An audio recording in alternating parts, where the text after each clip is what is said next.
Hey YouTube, Rick Marks here. We're looking still at the Mindset by Carol Dweck, and I'm now moving into the section where it talks more about the leadership and the management traits, and it compares a number of large companies and their individual views as such, and that there have been companies that have had CEOs that are very individual and they're focused on the me factor and how good I am and showing their own greatness.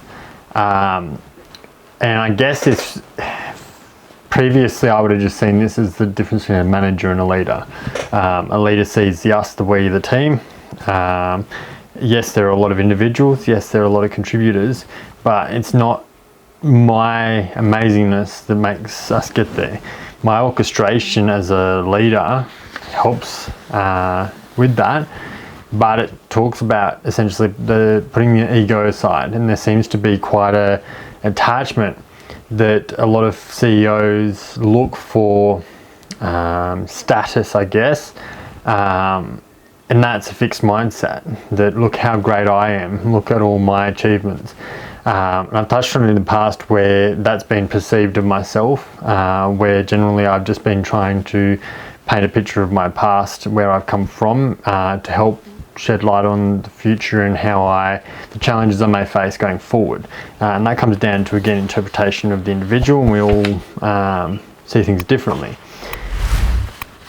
And it looks at like Enron and Chrysler Motors, and looking at the superstar of Albert Dunlap is one of the things.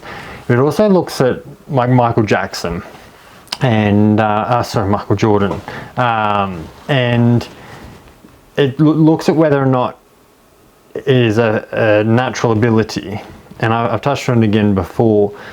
I don't actually think it's a natural ability that somebody just is amazing, but I do think some people can naturally adapt and grow a lot easier. And I think, again, the rolling effect, and you see it as well if you're familiar with Grant Cardone. There are a lot of very successful business people, and once you understand the concept and the process, you can lose all your wealth tomorrow and then gain it back the next day, because you know the formula, might be the best way to look at it, the formula it is in order to achieve that outcome. Michael Jordan might have found that there was elements of ease to his greatness. However, he still had to put in effort, and he had to work, he had to train, he had to do the hard yards.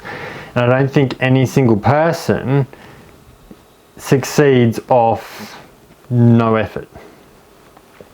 You can inherit a lot of money, and that requires like no effort from you as such, but that's not going to continue to grow for you. Even to understand the share market and invest that money, for instance, in order for it to do well for you, still will require effort. Everything requires effort, but what a lot of us tend to do is we fall into that fixed mindset. And I've said it before, I don't actually think you necessarily 100% one, 100% the other. I think we sometimes fluctuate between them. And I think for some people, they can fall into that fixed mindset. They can be on a growth pattern, and then they start to think about, well, yeah, this, my shares, it could not do well, and like I could lose all that money, and you can fall into that negative, backwards, fixed mindset versus that growth mindset. Now, there is always going to be failure per se, but again, this is how do you view that failure? Are you learning? Are you growing? Are you developing skills? If you're new to anything, there's going to be an element of failure. There's going to be an element of challenge and journey. So what do you do with that? Whether you fail your first ever marathon, like you didn't win first place, and so you go bin it, don't care anymore, don't want to do it anymore, and you lose hope. Or do you go, I need to cut my time down, I need to do better, I need to train more, I need to put in more effort, I need to push harder, I need to maybe change my diet up, maybe I need to do some strength training, maybe I need to, and you start to explore all the other facets and all the other contributing factors.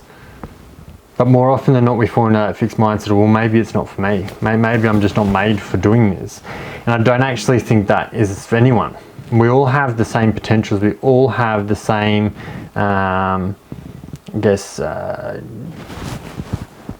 potential. It's whether or not we optimize it or we are even aware of it. And I think awareness is that other major factor. Understanding that you're not happy where you are and knowing where you're wanting to go, and then starting to map that out. Say, because I'm in Australia, say I want to go to America, I first of all would probably be best to go and get a map of America to work out where in that whole island or that continent do I want to actually go. And then, you know what I mean, it's no different to that. We'll then process down from there. Do I want to go East Coast or West Coast? What's the difference between the two? What does one have that the other one doesn't? What kind of holiday or what type of trip am I wanting to do? Once you start to like delve down into it, and then you go, well, I'm really interested in blah, and and then work out where you could go that could fulfill that for you. And I think that's really no different with mapping out your own future and your career and planning, and the same for business. Until you get to that level, you just go, I want to go to America. I don't like being in Australia. I want to go to America. And that's just too broad, and that's why people never achieve their goal, because it's too broad. What are you planning to do? Just land on the continent of America, and then what? Like, if you don't have any plan, you have no, targets or milestones, then you're essentially just hoping that it'll fall into plan, but there is no plan. So I digress. Looking at that CEO mindset and how, yes, as managers, as leaders, we can quite easily go, I am so great, I have done all these great things, and look at me, versus like, yes, utilizing those and going from those lessons and those challenges, these are the things that I've learned and these are the things I can contribute. There is a difference. Same thing, it's the tones, it's the delivery of it, which is how you can use it either as like a look at what my teams have accomplished in the past and look at how I can add these teams moving forward achieve similar greatness, versus I'm so great, I've done all these good things, look at me. And I think that's that big flip.